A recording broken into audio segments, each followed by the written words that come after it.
pained expression of someone swallowing something far stronger. Emily's heart sank. She knew this behavior all too well. The sharp smell of alcohol lingering in the air confirmed her suspicions. She turned her gaze to the pavement, her small hands clutching the straps of her backpack tightly. The walk to the bus stop was silent except for the rhythmic sound of their footsteps. Emily stole glances at her father, his face clouded with frustration and exhaustion. She longed to break the silence, but knew better than to speak when his mood was like this.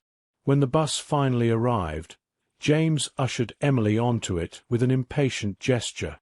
They took seats near the back, the hum of the engine filling the tense space between them. Emily pressed herself against the window, staring at the passing scenery and wishing she could disappear into the world outside. As the bus moved through the city, James began to mutter under his breath, his words becoming louder and sharper with each passing moment. "What's the point of all this? Therapy, prosthetics. It's all just throwing money away," he grumbled, his voice slurring slightly. Emily shrank further into her seat, her cheeks burning with embarrassment as she felt the stares of other passengers. Some glanced at them briefly before turning away, unwilling to intervene. Others simply ignored the scene altogether, burying their faces in their phones or gazing out the windows. Sitting directly behind them, however, was a man who did not look away. His sharp, focused eyes took in every detail of the unfolding situation. Dressed in plain clothes, he exuded a quiet strength that hinted at years of discipline and training. A retired Navy SEAL, he had seen his share of battles, and he recognized one now, though it wasn't on a battlefield. As James's tirade grew louder, the man leaned forward slightly, his voice calm yet commanding. "Sir, that's enough," he said, his tone cutting through the tension like a blade. James turned abruptly, his bloodshot eyes narrowing as he glared at the stranger. "Who do you think you are?" he snapped, his words laced with defiance. The man met James's gaze steadily, his expression unwavering. "I'm someone who doesn't tolerate this kind of behavior," he replied evenly. "You've got a daughter sitting right next to you who deserves better than this." The bus fell silent, the air thick with anticipation. Emily's heart raced as she glanced nervously between her father and the stranger. James opened his mouth to respond, but something in the man's steady demeanor made him hesitate. Without another word, James slumped back in his seat, muttering under his breath as he turned his face away. The man leaned back as well, his eyes briefly meeting Emily's. He gave her a small, reassuring nod before returning his attention to the front of the bus. Emily felt a flicker of gratitude mixed with a profound sense of relief. For the first time in what felt like forever, someone had stood up for her, even if only for a moment. As the bus continued on its route, she stared out the window, the city's streets blurring together, her mind racing with thoughts of hope and uncertainty. Would her father ever change? Would she ever be able to break free from the weight of his anger and resentment? She didn't know the answers, but for now, she clung to the small spark of courage ignited by a stranger's intervention. Knew he had to choose his moment carefully. Years of training had taught him the importance of timing and the weight of words. He couldn't let this escalate further, especially with a child involved. James continued his loud, bitter monologue, oblivious to the growing tension on the bus. "You think raising kids is easy," he slurred, swaying slightly in his seat. "Especially one that costs you everything and gives nothing back." Emily's hands gripped her backpack straps so tightly that her knuckles turned white. Her head remained bowed, her shoulders hunched, as if trying to make herself invisible. That was enough for Andrew Hayes. He stood up and walked toward the front of the bus, addressing the driver in a low, calm voice. "Sir, I'm a Navy officer. There's a situation at the back of the bus that might escalate. Do you mind pulling over for a moment while I address it?" The driver, who had been stealing glances at the rearview mirror with increasing concern, nodded. "Make it quick," he said, pulling the bus to a stop by the curb. Andrew turned and walked deliberately down the aisle, stopping a few feet away from James and Emily. His tone was measured but firm. "Sir, I think you've had enough to drink. Let's calm down and let everyone enjoy a peaceful ride." James turned to face him, his expression a mix of anger and confusion. "Who the hell do you think you are, telling me what to do?" he snarled, standing up unsteadily. Andrew didn't flinch. He kept his voice steady. "I'm someone who's seen enough to recognize when someone is hurting the people they care about. You don't need to be perfect, but your daughter deserves your kindness, not your anger." James blinked, caught off guard by the unexpected statement. For a moment, the bravado faltered, and something like guilt flashed across his face. But the alcohol-fueled defiance quickly returned. "You don't know me," he spat. "You don't know my life." "No, I don't," Andrew replied, his gaze unwavering. "But I know what strength looks like, and it's not in words that tear people down. It's in the actions you take to lift them up." Emily looked up for the first time, her eyes wide with a mixture of fear and hope. Andrew met her gaze briefly and gave her a small nod, silently assuring her that she wasn't alone. The tension in the air was palpable. Other passengers watched with bated breath, their previous discomfort giving way to silent support for the calm, composed Navy SEAL. James swayed on his feet, clearly struggling to process Andrew's words through the haze of alcohol.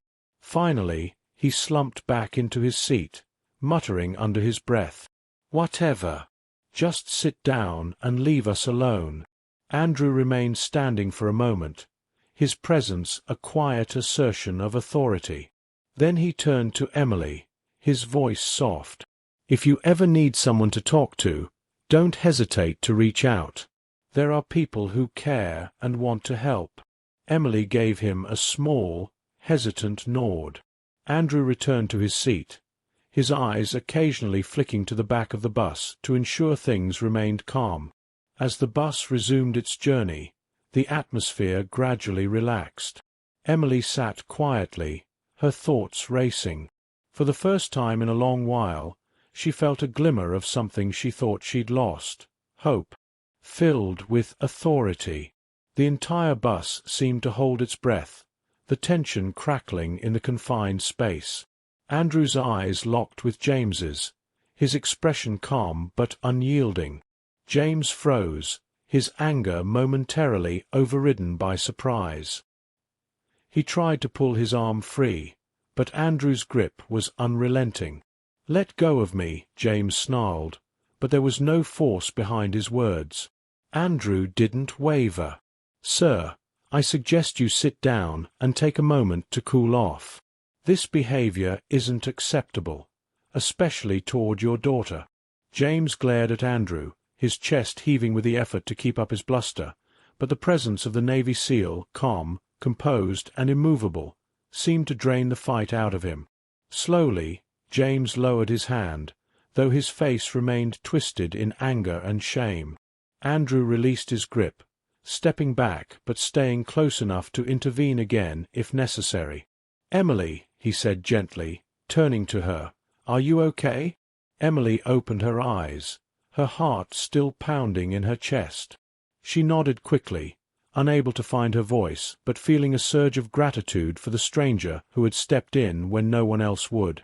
The driver glanced at Andrew in the rearview mirror, his expression a mixture of relief and caution. "Sir, I don't want any more trouble on this bus," he said, his voice tight. Andrew nodded. "Understood. I'll make sure everything stays calm." James slumped back into his seat, muttering under his breath. The atmosphere on the bus was thick with unease, but the immediate danger had passed. Andrew turned to Emily again, his voice low enough that only she could hear. "If you ever need help, there are people who can support you. You don't have to go through this alone." Emily nodded again, her throat tightening with unspoken emotions. She wanted to thank him, to explain everything, but the words wouldn't come. As the bus approached the next stop, Andrew stood and moved toward the front. Before he got off, he turned back to Emily and gave her a small, reassuring nod. Then he was gone, disappearing into the crowd outside. The remainder of the journey was quiet, the tension slowly dissipating but leaving a heavy weight behind. Emily stared out the window, clutching her bag tightly, her mind replaying the events of the day. When they finally reached their stop, James stumbled off the bus without a word, leaving Emily to follow.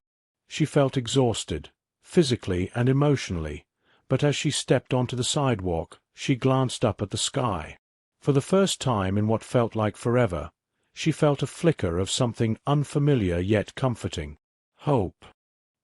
He also understood the limitations of the situation. Andrew stared out the window, his mind already working through the next steps. He couldn't save Emily in that moment, but there were other ways to intervene. He pulled out his phone and began searching for resources, hotlines, child protection services, and local organizations that could step in. Meanwhile, Emily walked beside her father, her heart heavy with guilt and despair. She could feel James's anger simmering just beneath the surface, his grip on her arm tightening as they moved further away from the bus stop. "You embarrassed me back there," James muttered, his voice low and menacing. "Don't think I'll forget this." Emily didn't respond. She kept her head down, focusing on putting one foot in front of the other. She wanted to scream, to fight back, but the fear of what he might do silenced her. As they neared their home, Emily glanced over her shoulder, half expecting to see Andrew following them, but the street was empty. She felt a pang of disappointment mixed with relief. She didn't want him to get hurt because of her. Back on the bus, Andrew made a decision. He dialed a number, waiting as the line rang. When a voice answered, he introduced himself and explained the situation in detail, providing the bus route, the stop where the incident occurred, and a description of James and Emily. "I know the law limits what can be done without concrete evidence," Andrew said, his tone firm, "but this girl is in danger. Please, don't let this fall through the cracks." The person on the other end assured him they would follow up, but Andrew knew from experience how easily cases like this could be overlooked. He resolved to check in with the authorities and push for action if necessary. As the bus rolled on, Andrew's gaze remained fixed on the city passing by, his thoughts with Emily. He didn't know what the future held for her, but he promised himself he would do everything in his power to ensure she found safety and support.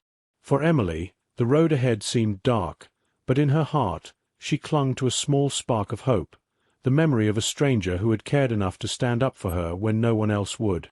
That spark, she decided, would be her guide through whatever came next. Emily's tears flowed freely now, her face a mixture of fear, confusion, and longing. She had spent so many years hoping for a change, believing that if she could just be better, just be the daughter her father wanted, everything would be okay. But the truth that Andrew was telling her was undeniable. Her father wasn't capable of giving her the love and support she needed, not in the way she had always hoped.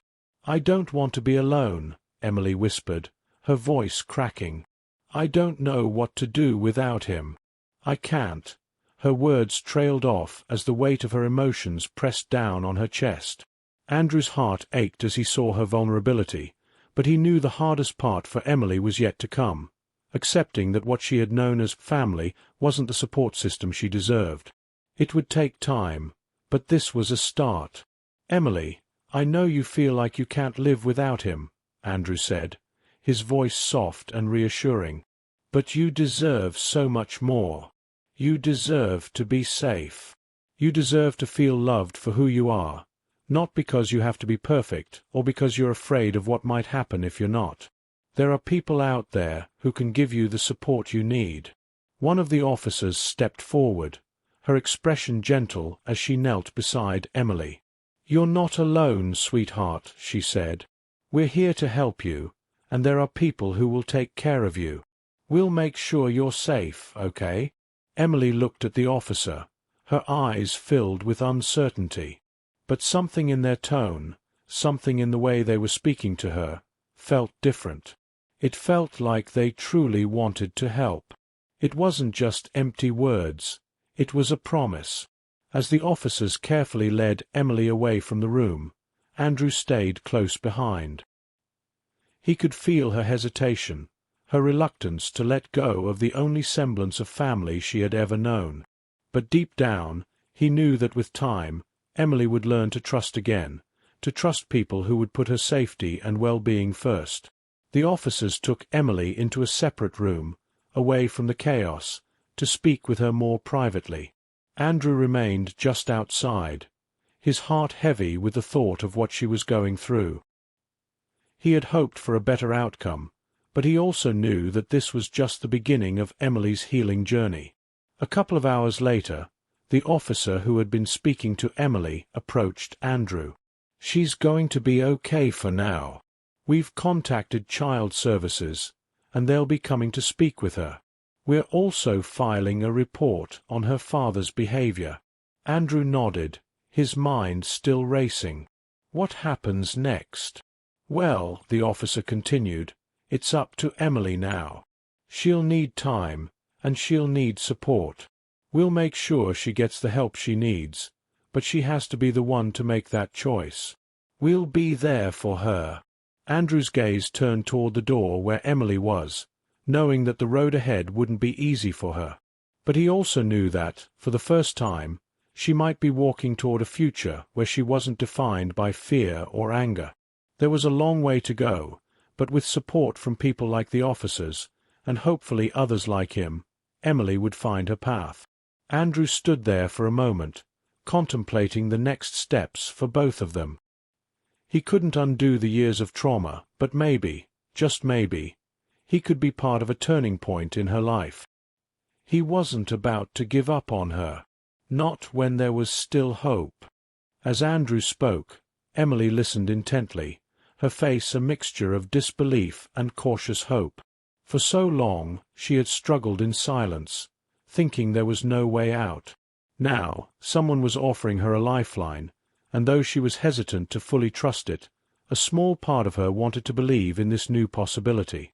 "You really think there's hope for me?" she asked, her voice barely above a whisper. She had asked that question to herself so many times over the years, but this time it felt different, like there might actually be an answer. Andrew nodded firmly. "I do, Emily. I know it feels like the world is against you right now, but things can get better. You don't have to carry this alone anymore." The car ride felt long, but in the midst of the silence, Emily felt a glimmer of peace. The road ahead was uncertain, but she wasn't walking it alone. With Andrew's promise, and the support from people who truly cared, there was a small seed of hope beginning to take root inside her. When they arrived at the station, Officer Martinez guided Emily into a private room, where she would give her statement. Andrew remained nearby, waiting patiently outside the door. Though he wasn't allowed to be in the room for the statement itself, he knew Emily would be in good hands. As the officers began their work, Andrew's thoughts turned to the future. He couldn't erase the pain Emily had endured, but he could help create a foundation for a better life. There was a lot of work ahead, both for Emily and for himself. He was ready to be a steady presence in her life, someone who would help guide her through this process, even on the darkest days. About an hour later, Emily emerged from the room. Her eyes were red, but there was something different about her, a sense of relief, even if it was faint. She walked toward Andrew, her steps more confident than they had been earlier. "I told them everything," she said quietly, her voice steady despite the emotions that still lingered. I think I can finally breathe now." Andrew smiled, his heart swelling with pride for this young girl who had found the courage to speak her truth. "You did the right thing, Emily," he said, placing a gentle hand on her shoulder. "And now, we're going to make sure you get the help you need." As they made their way out of the police station, the weight of the day's events began to settle in.